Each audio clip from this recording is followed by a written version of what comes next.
What took it so long for the people or for his former allies to realize that there were abuses in the drug war? Was it just because information was not available before, or politics? Ano pong sa tingin niyo, sirs? Well, syempre, ang unang-una talaga dyan, politika, takot, saka nag-aalangan talaga. Pero sabi ko nga, iba yung hugot nila, lalo po yung mga naging biktima, yung mga apektado nito nung earlier parts of his term. Kasi sila po yung mga direktang tinamaan, yung mga victims, yung mga naabuso. Kaya makikita nyo po sa social media, iba talaga yung hugot nila. Sabi ko nga, kami, tinitingnan namin to as parang normal na proceeding in an international venue na wala naman pong in the interest of fairness, kaya nga po nasa korte ka para once and for all maipagtanggol mo yung sarili mo at i-defend mo rin yung sarili mo para makita natin kung anong resulta at anong hatol nga ng mga kasong ito. I think paano natin mas nakita na lumaki o lumawak yung suporta, kung if any, ng shift ng support for the EJK victims. I think dahil din masasabi natin dahil din sa hearing ng Quadcom, nakita natin paano tayo nabudol at na-scam ng drug war against drugs, no? At na lahat yung totoong nangyari direkta mismo, hindi lang sa EJK victims but from some personalities that were involved in designing and implementing the war on drugs. I think that was an eye-opener in itself. Kaya nung na-realize nila na nabudol tayo sa war on drugs,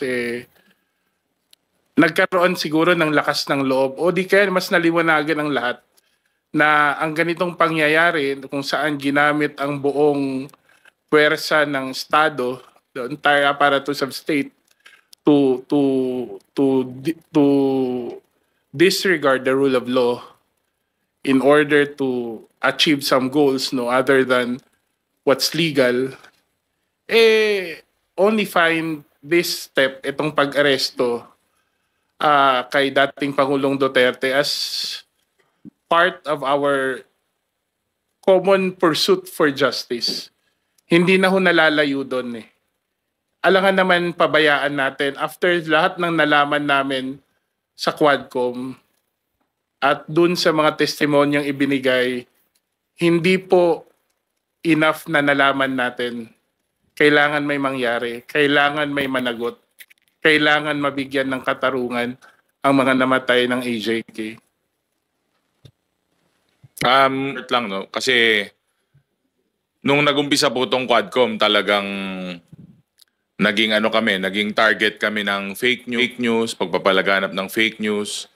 Lahat po ng membro ng Quadcom ay pinagsisisira po talaga, lalo nung mga nandun sa kabila. Alam po kasi nila na marami pong lalabas at ma-uncover itong Quadcom. And now, sabi ko nga po, makikita po natin na the Quadcom is legit. At kahit anong fake news sa paninirang ibato nila sa Quadcom, never kaming huminto. Nakabase lang naman po kami sa mga affidavit, saka mga statements po ng ating mga resource person.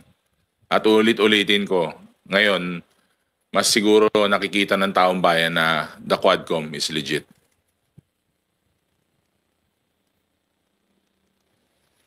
Okay, thank you, Gab.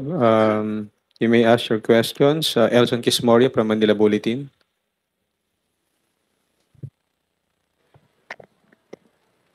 Hello, Kong, dito po sa left side nyo, sa likod po. Just want to get your reactions po. Bale, ang sinasabi po ng mga kritiko nung pag-aresto kay dating Pangulong Digong, ang tunay na may pakana daw po ng pag-aresto ay ang gobyerno ng Pilipinas under Marcos. Ano pong masasabi po ninyo? Well, ang una, hindi kami ang nag-file. Hindi ang administrasyong Marcos ang nag-file ng kaso sa ICC. Yung mga biktima mismo. Tapos yung mga kaalyado nila, yun yung unang punto. Hindi po natin masasabi yung administrasyon kasi hindi pa ho sila yung nakaupo nung time na final to. Pangalawa, hindi ho rin ang administrasyong Marcos ang nagsabi na hurry up. Sila po yung nagmamadali, di ba? Sabi nga niya, bilisan nyo, baka hindi niya na maabutan, di ba? And from that perspective, we have to also understand na itong paghahanap natin ng katarungan, hindi naman one side lang to. Pwede din nating tignan to na pagkakataon sa isang legal na pamamaraan, sa isang legal proceeding, para mailahad din ni former President Duterte yung kanyang side, no? Kasi minsan sa mga pagdinig, alam naman natin, nadadala minsan ang mga tao sa mga kwento, sa mga statements. Ngayon, ang ICC, hindi mabobola ang ICC. Di ba? Wala naman sila, they have nothing to gain from this eh. Hindi naman mga Pilipino ang mga huwis doon. They can be as objective as possible in determining the merits as well as the gravity of the case. I think that's what I'm looking at, no. Ako naintindihan ko totally ang frustration, ang hinanakit, ang galit ng mga nagsusumusuporta kay Pangulong Duterte. Pero kung maririnig nyo rin yung sakit, galit at desperation ng mga biktima ng AJK, hindi po papantay doon.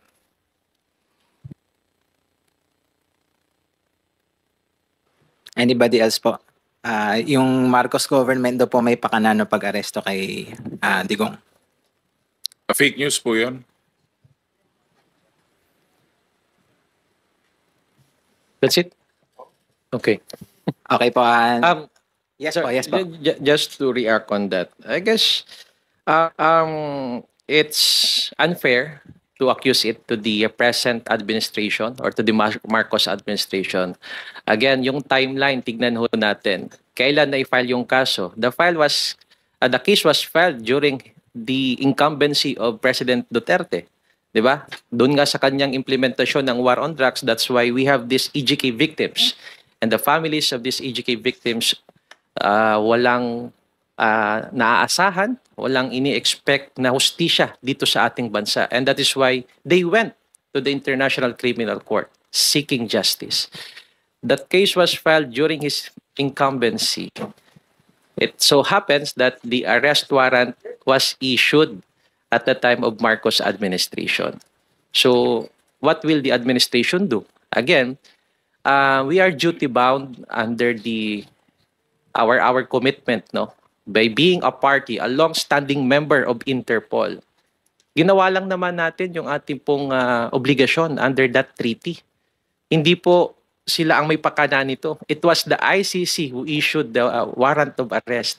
And this administration only implemented and effect the warrant of arrest. So, of course, yun yung narrative nila, no? Hinahaluan ng politika.